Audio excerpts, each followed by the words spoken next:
বেসরকারি গ্যাস উত্তোলক সংস্থার বজ্র মিশ্রিত জল কুনুর নদীতে মিশেছে। কুনুর নদীতে নেমে এসেছে দূষণ বিপর্যয়। পরিত্রাণের আশায় আন্দোলনে দুর্গাপুর ফরিদপুরবাসীর সঙ্গে বিজেপি নেতা জিতেন্দ্র তিওয়ারি। বেসরকারি গ্যাস উত্তোলক সংস্থার বজ্রমিশ্রিত জল কুনুর নদীতে পড়েছে। সেই বজ্রমিশ্রিত জলে দূষিত হচ্ছে কুনুরের জল। অভিযোগ, কুনুরের জল যখন চাষিরা সেচের কাজে ব্যবহার করছে তখন ক্ষতিগ্রস্ত হচ্ছে ধান চাষির জমি, ক্ষতিমুখে পড়ছে চাষিরা। আবার কুনুরের জলে কোনো গবাদি পশু জল পান করলে অসুস্থ হয়ে পড়ছে। কোনো মানুষ কুনুরের জলে হাত দিলে দেখা দিচ্ছে চর্মরোগ। পাশাপাশি সংস্কারের অভাবে বেহাল হয়ে পড়েছে কুনুরের গতিপথ। এইসব অভিযোগকে সামনে রেখে কুনুর নদী বাঁচাতে দুর্গাপুর ফরিদপুর ব্লকের কালিকাপুরে কুনুর নদী বাঁচাও সংগ্রাম কমিটি গঠন হয়েছে। আর সেই কুনুর নদী বাঁচাও সংগ্রাম কমিটির সাথে আন্দোলনের সূচনা করলেন বিজেপি নেতা জিতেন্দ্র তিওয়ারি। তিনি অভিযোগ তোলেন, শাসক দলের মদতে বেসরকারি গ্যাস উত্তোলক সংস্থা গ্যাস উত্তোলনের পর বজ্রমিশ্রিত জল কুনুর নদীতে ফেলছে। গত কয়েক বছর আগে কুনুর নদীর জলের ওপর ভরসা করেই হতো ধান চাষ। দুর্গাপুর ফরিদপুর ব্লক এবং কাকসার বিভিন্ন প্রান্তের চাষিদের ভরসা ছিল কুনুর নদী।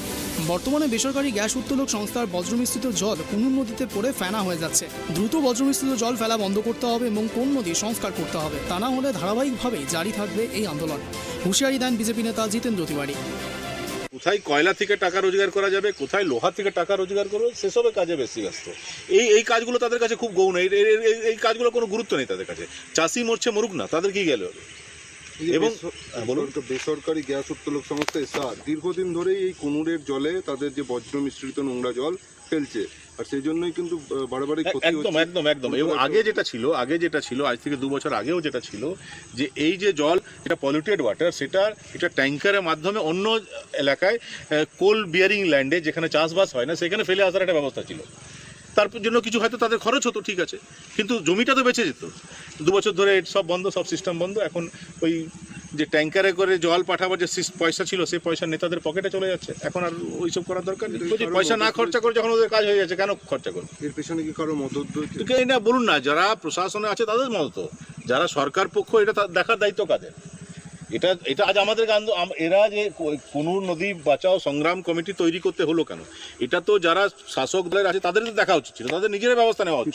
কিন্তু শাসক দলের তৃণমূল কংগ্রেস থেকে অভিযোগ করছে, বলছে যে এসব কিছুই না, এসব নাটক করছে, এখানে এসে তারা প্রচার পাওয়ার চেষ্টা করছে। না, আমি বলছি যে যদি আমরা নাটক করছি তাহলে ওই লোকদেরকে বলবো যে তারা এখান থেকে 2 কলসি জল নিয়ে যাক আর 3 দিন নিজের ঘরে খাক। যদি এখানকার জল পলিউটেড নয় তাহলে নদীর জল তো ভালো জল। তাহলে ওই নেতাদেরকে বলছি যে প্রেসের সামনে, আপনাদের সামনে 2 কলসি জল এখান থেকে নিয়ে যাক, আর বেশি না, 3 দিন নিজের ঘরে 2 গ্লাস করে ওই জল খাক। অন্যদিকে দুর্গাপুর ফরিদপুর ব্লকে তৃণমূলের সভাপতি সুজিত মুখোপাধ্যায় পাল্টা কটাক্ষ করে বলেন, বিজেপি প্রচারের আলোয় আসার জন্যই এই আন্দোলন করছে। চাষিদের যাতে কোনো সমস্যা না হয় সেদিকে তৎপর ব্লক প্রশাসন বলে তিনি জানান।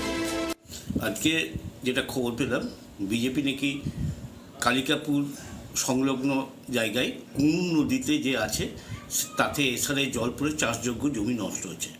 আমরা অনেক দিন ধরে এসআরকে বলে আসছি যাতে এসআরের ওই জলটা, যেটা মাছের পক্ষে ক্ষতিকারক, তাতে যদি না ফেলে, তার জন্য বলেছি আগামী দিনে আমরা এসআরকে চিঠি দিয়ে জানাবো, যদি না শুনে তার বিরুদ্ধে ব্যবস্থা নেব।